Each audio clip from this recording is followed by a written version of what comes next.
Olá, amigo espectador do Formiga na Tela, seja bem-vindo a mais uma edição do nosso videocast semanal. No programa de hoje, nós vamos falar sobre uma HQ que conta a história de um dos criadores do maior super-herói de todos os tempos, a história de Joe Shuster.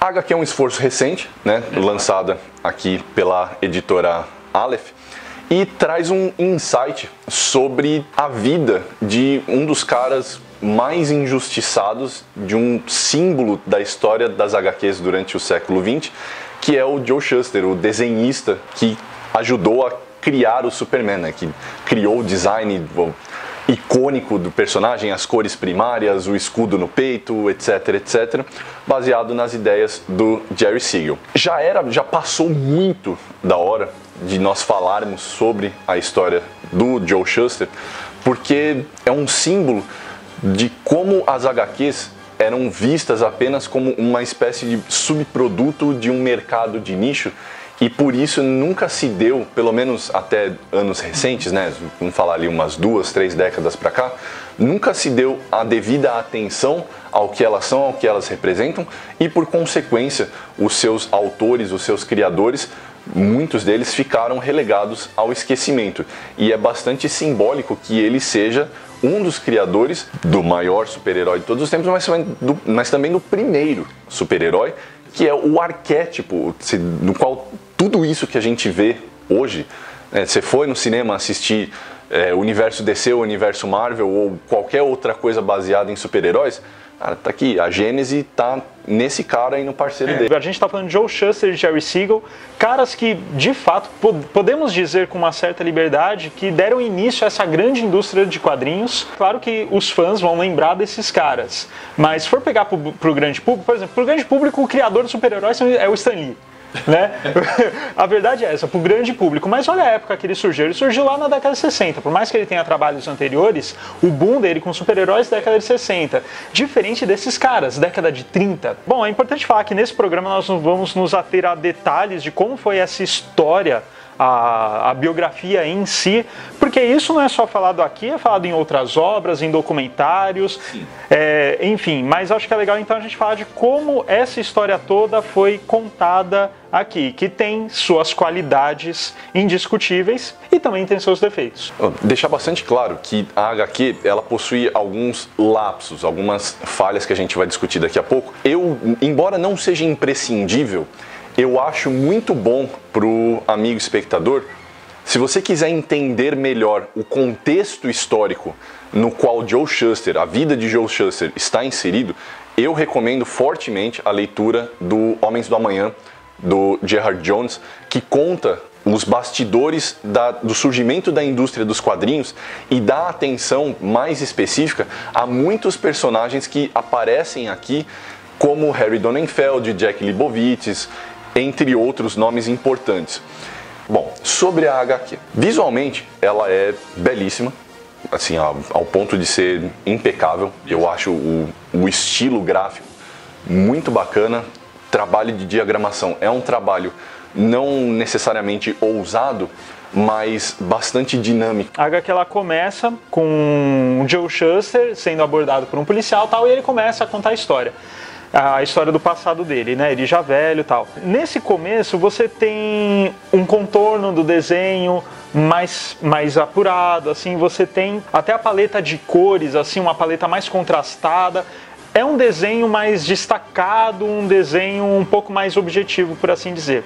Quando ele conta a história, quando a gente entra no flashback, que é o coração da HQ, a gente já perde esses contornos e o desenho passa a ser muito mais um estilo impressionista, O que é fenomenal, porque primeiro, além de deixar a imagem muito bela, assim, esteticamente fica um visual muito bonito, tem um valor conceitual muito forte. Por quê? Porque é a impressão do cara mesmo. Então, é tudo um pouco... Você olha de longe, você consegue ter um panorama. Você vai olhando de perto, são manchas. Esse primeiro ato ele é bem impressionista, né? É muito impressionista. Então isso daí mostra que assim, poxa, é uma impressão que o cara tem, aquele negócio de memória mesmo que não é exato. É uma impressão que o cara tem, é uma recordação que tá um pouquinho nublada. Isso é muito legal, fica tocante, né? O que é justo, porque o autor, o Julian Voloy, eu não sei o nome, como pronunciar o nome dele, ele de fato fez uma pesquisa bastante apurada sobre a vida do Joe Shuster, só que, como acontece com muitos artistas,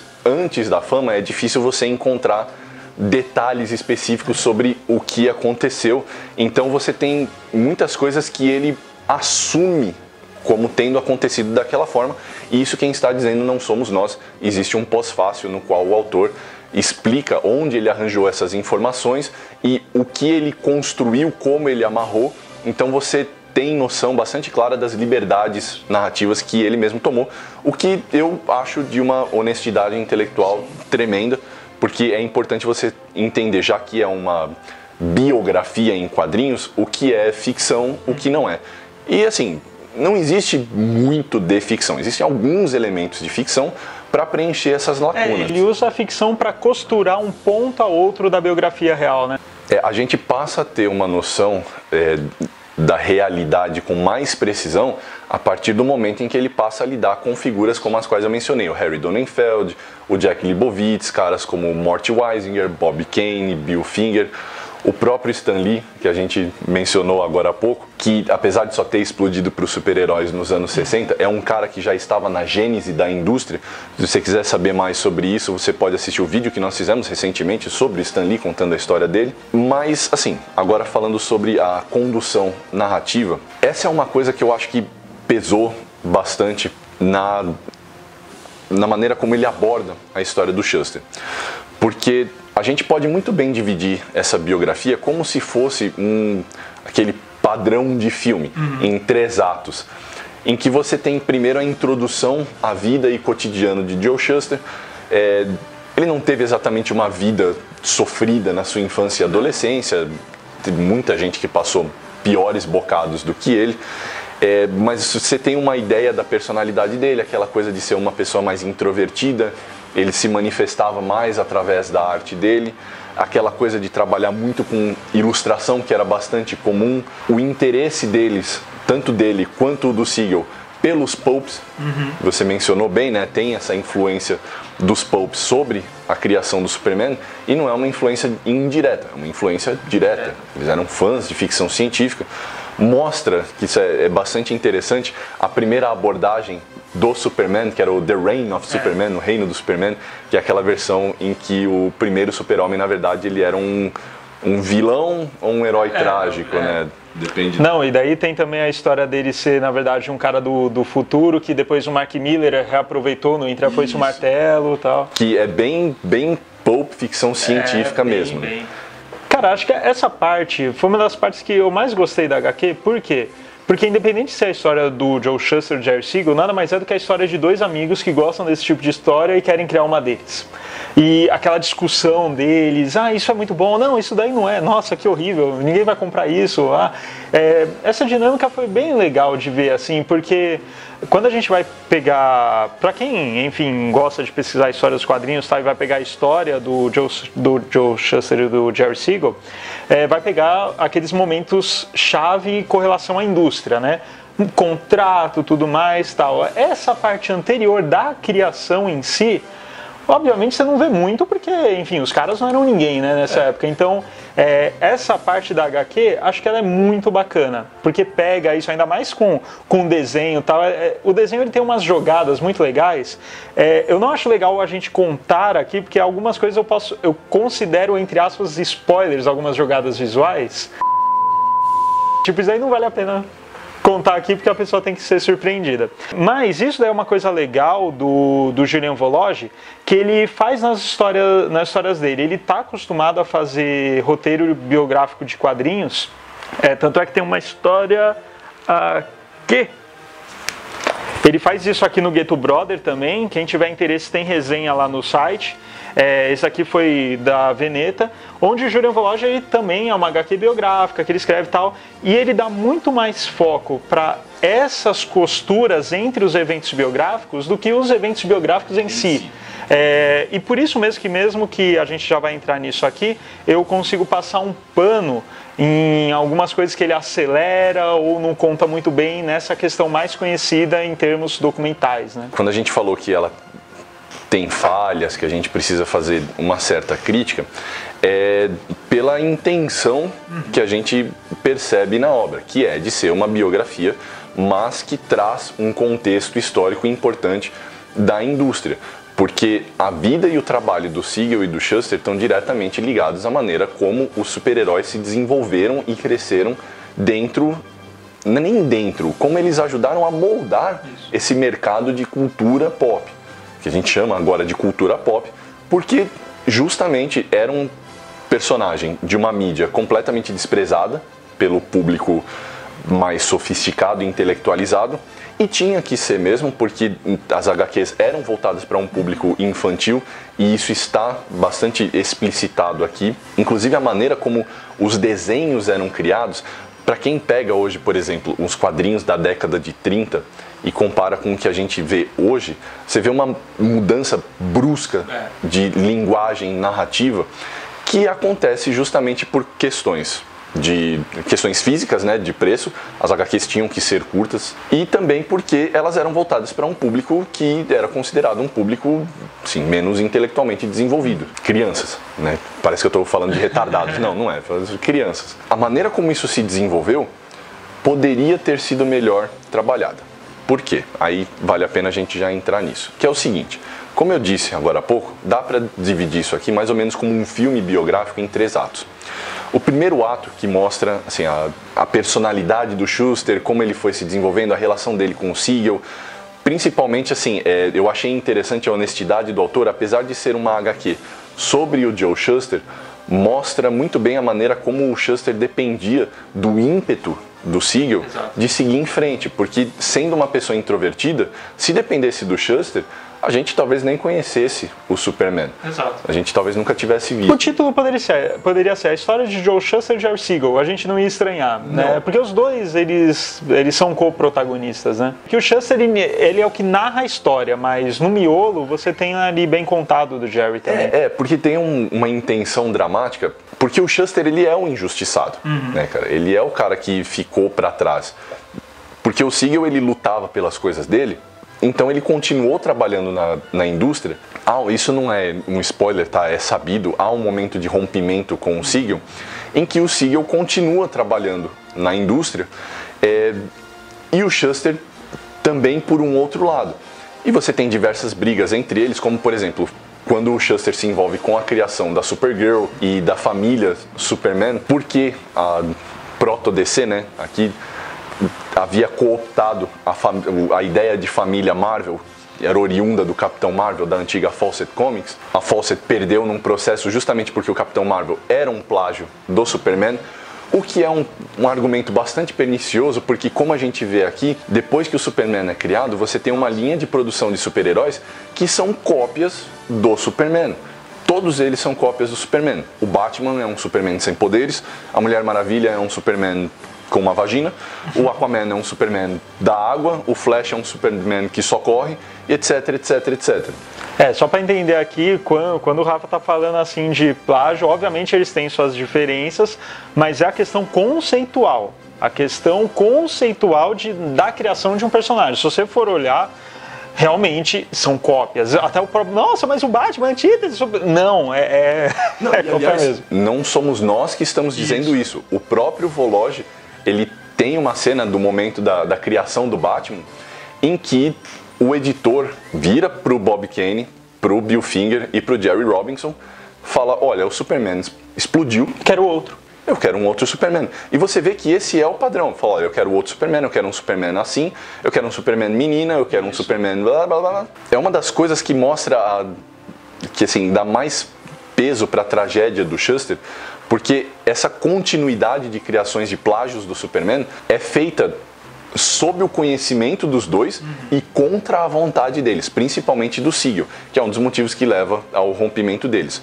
Só que, quando você chega no segundo terço da HQ, em que você tem esse mundo corporativo das HQs introduzido, principalmente na figura do Donenfeld, a HQ começa a dar uma acelerada e você começa a perder detalhes porque você continua focado na figura do Shuster e o Shuster passa a se tornar um outsider depois que as tretas que o Siegel provoca fazem com que eles sejam colocados na geladeira desse universo.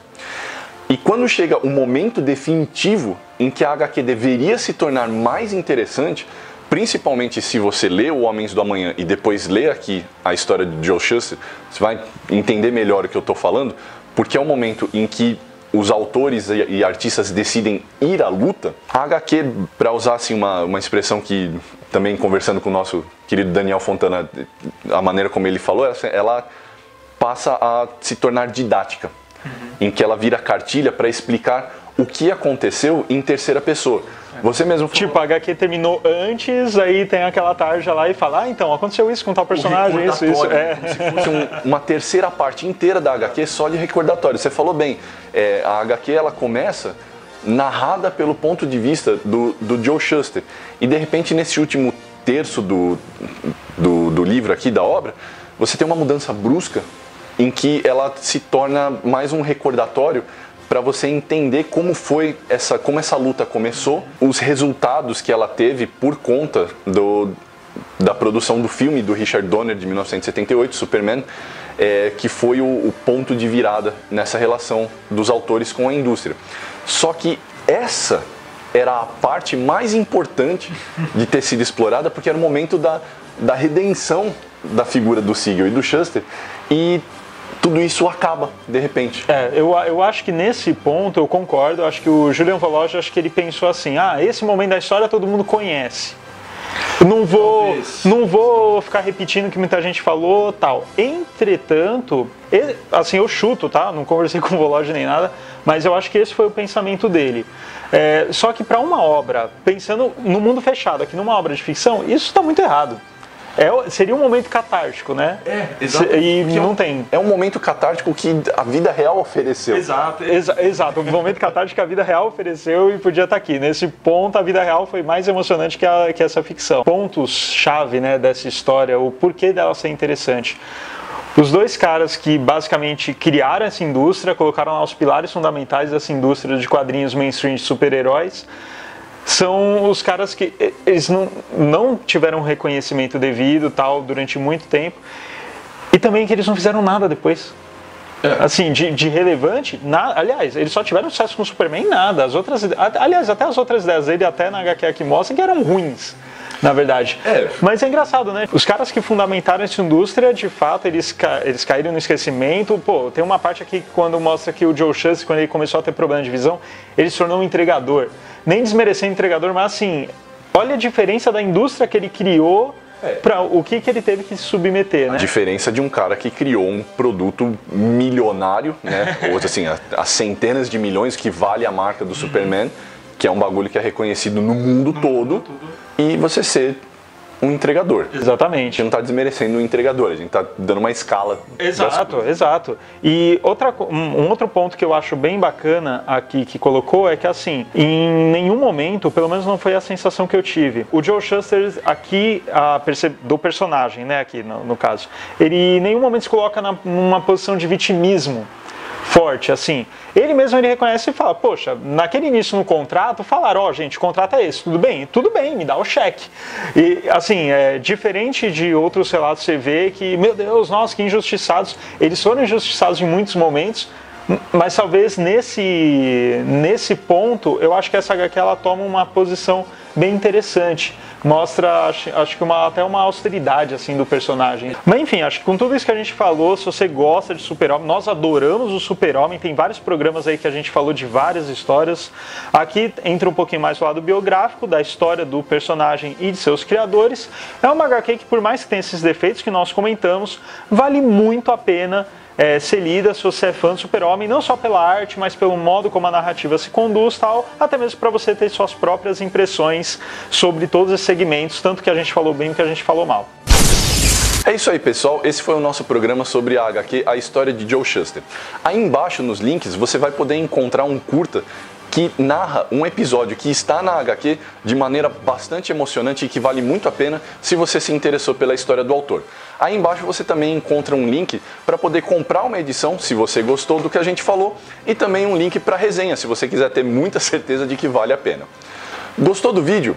Não deixe de se inscrever aí embaixo e ativar o sininho para toda vez que a gente publicar um vídeo novo você ser notificado. Críticas, sugestões, mande e-mail para natela@formigaelétrica.com.br. Procure a gente no Facebook Formiga Elétrica e, claro, não deixe de entrar no site formigaelétrica.com.br para mais conteúdo muito bacana toda semana para vocês. É isso aí, até a próxima!